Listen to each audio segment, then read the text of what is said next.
Hello everyone and welcome back to the world's best investing podcast. I'm out of office today, as you can see, but I'm still going to be riffing on the camera because I love doing this.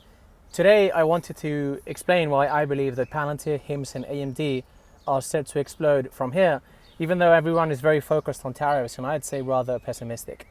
This is because one of my main takeaways from reading financial history, or economic history rather, is that bear markets, the length of bear markets is inversely proportional to that of the pace of innovation. As in, as in economic growth happens often in spite of policies, in relative terms. It's true that the overall climate in the US is what enables the US to grow, but as I was saying in the past few videos, sometimes policies work, sometimes they don't. Sometimes people think policies are going to work wonders and then they don't, and vice versa. But usually what happens is that technological progress and then people's ability to put that technology into practice and do something useful with it is ultimately what makes the economy grow. The source of relative world peace or growing levels of world peace and social stability over the past 100 years is really a pie that is getting bigger. And so what's happening now, although I think most people have forgotten about this, is that the pie is going to get much, much bigger, because we have technology that's essentially going to save time for people at a rate that we haven't seen in history. What we have now is mechanic minds. And you could argue, as Jan LeCun says, that LLMs are actually a dead end. And they wouldn't say they are not. But generally, the technology that we have today with LLMs, if it were to be fully distributed worldwide, so that every company were to leverage this technology to its full extent, I think we would have tremendous, tremendous economic growth. And so what that means by extension is that the companies that enable the deployment of this technology actually have a long runway over the next 5 years, assuming that this technology doesn't continue growing exponentially. If you then assume that it's going to continue growing exponentially, as I believe is the case with LLMs, well, what you have is an economic boom. Now, as I was saying, the market is being relatively myopic with tariffs, and what's interesting is if you go back in time to the year 2020, obviously we had a 30-something% crash in the S&P 500. Now I think we're down something like 16% or something. What happened in COVID was terrible. I shouldn't even say the word because this is going on YouTube and you know these guys don't like that word. But essentially, you could argue it was the result of a trade war between the US and China. Then this thing came out of nowhere. People were dying in the thousands and thousands. The stock market crashed over 30%, but still, if you look at the S&P 500 from the lows in that date to where we are now, after this correction or whatever you want to call it, the stock market, the S&P 500, is up over 108%. And so, do you believe, for instance, that the current situation evolves to be worse than that, or just as bad? I would say it's a rather conservative assumption. I would say it's a rather pessimistic one, rather, to assume that it gets as bad as it did. But even if it did, and I remind you that it seemed like the end of the world in the year 2020, it's likely fair to assume that beyond that, say a year or two from now, or even more, we make a lot more money. And that's because ultimately what drives returns in the stock market is the evolution of free cash flow per share, which is really a function of business efficiency and technological progress. That's really what it comes down to. Now, as I was saying about LLMs, even if you assume that they don't continue enhancing their capabilities exponentially, a company like Palantir, which is the leading provider of digital twins, has exponential growth ahead. And if you do assume that LLMs are going to continue getting much better, and as NVIDIA CEO Jensen Huang was saying, we have all these new scaling laws growing exponentially, requiring 100 times more compute than LLMs, that basically are behind the agentic and physical AI waves that we are allegedly going to see now, then Palantir has exponential growth ahead. By extension, so does AMD. In my last video, I explained why these guys have technology that remains radically misunderstood. The chiplet platform is going to enable them to take on multiple $100 billion AI opportunities at a marginal cost that, frankly, I don't believe NVIDIA is suited to take on at present. They may as well pivot, but honestly, NVIDIA is focused on monolithic chips which excel in the data center. It's very hard to shift your focus to the edge and basically produce chips that are much smaller, much more nimble, much more agile in terms of inserting different compute units at a marginal cost in a tailored manner. If you want to see what I mean exactly, you can review my last video on AMD or you can go and check out my original AMD thesis.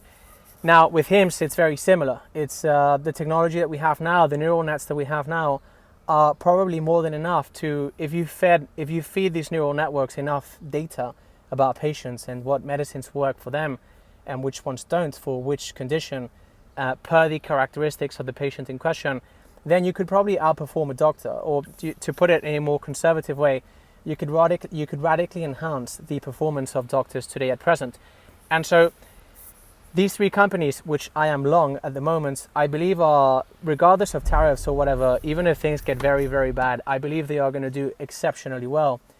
Firstly, because they have extraordinary business qualities, in the sense that these are highly decentralized companies in which information flows around very well. You know, bad news is tolerated. Ultimately, the pace of innovation is faster than most other companies on the planet, etc. That on the one hand.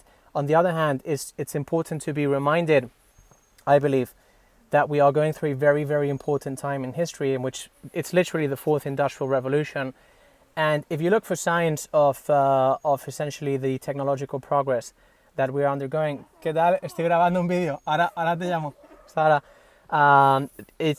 You'll see people, I think, being much more productive at their jobs. This is really a time-saving technology. And so one broad assumption that you can do is that over the next 5 years, people can do whatever work they are doing now in half the time, or even a third or a fifth of the time. So if you map that out into how that translates into the rest of the economy, it's an economic boom, no matter what happens with tariffs. Maybe, you know, we have a bear market for a year or two or something like that, but ultimately long term, we have this huge, huge tailwind for economic growth. And then we have these companies that are uniquely positioned to capitalize on this.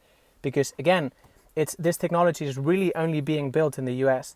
You could say that China is innovating somewhat, but unfortunately, the AI that they create is dogmatic. And so for the Western world, it's largely useless.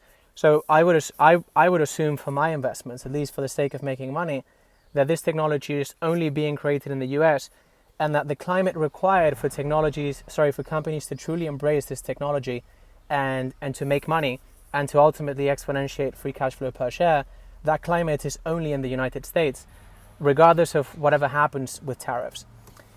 So I remain extremely bullish. I think it's incredible that despite the panic that we've seen, which I would say is comparable to I'll call it this way, I'll call it the C panic in the year 2020. It's comparable. It's incredible to see that my Palantir investment is up 11x. Spotify, which as many of you know, is my largest investment ever. It's up over 5x, 5.5x. So these two investments have returned my entire portfolio once each. So combined, they've returned my entire portfolio twice. And I believe this is just the beginning, because I believe that these two companies, and as I was saying, HIMSS too, and incidentally Duolingo, which I just started a position for reasons that I explained in my last update, I believe that these companies are going to return my portfolio many, many times over.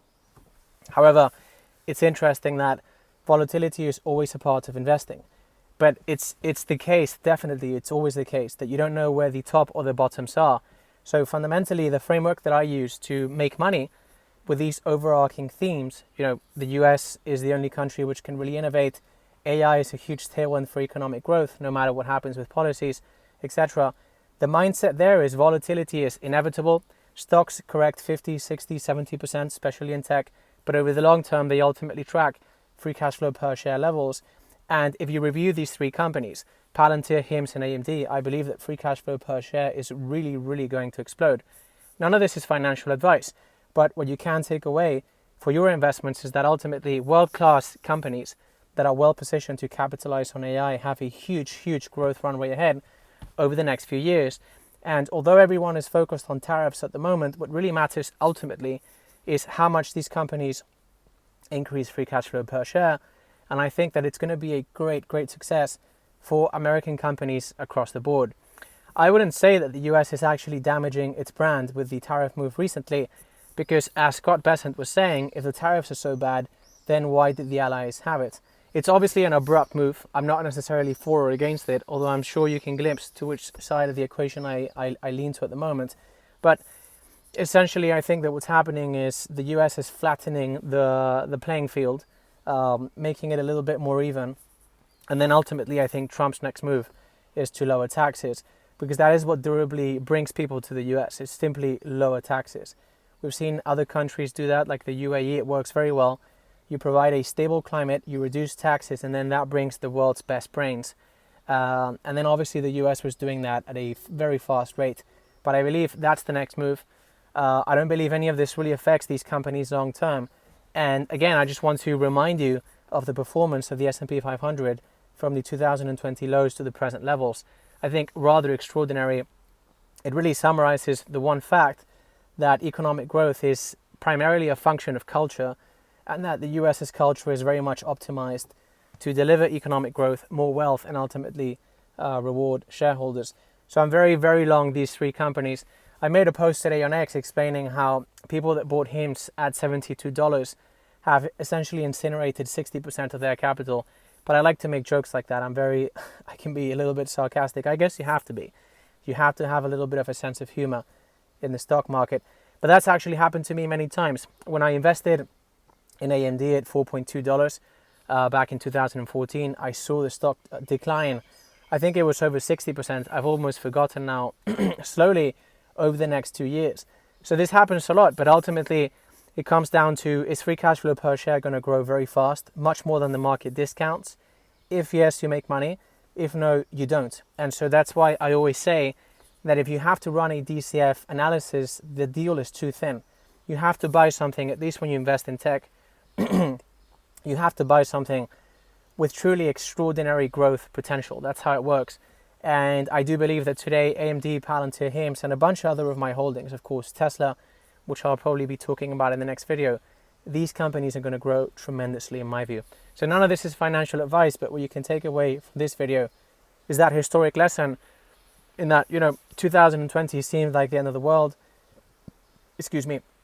We're now up 108% since and even after this last quote-unquote panic. So literally staying long and thinking long-term is the path to wealth. And generally, and just to cap off this video, really you can't assess the performance of an investment in a time horizon shorter than 5 years. After 5 years is where you can tell whether a thesis went well or not. And it usually comes down to, is free cash flow per share up dramatically? Talking about tech, is it up dramatically, or is it up just a little bit or not too much? In which case it's probably a failure. All right, so guys, I hope you have a great weekend. I guess at some point we're going to see a deal announced between the US and China. Last time we didn't see a deal. We saw something very disruptive emerge out of China. Hopefully we don't see that again. But anyways, guys, thank you very much for joining me. I believe this is the best investing podcast in the world, but it's really because of you.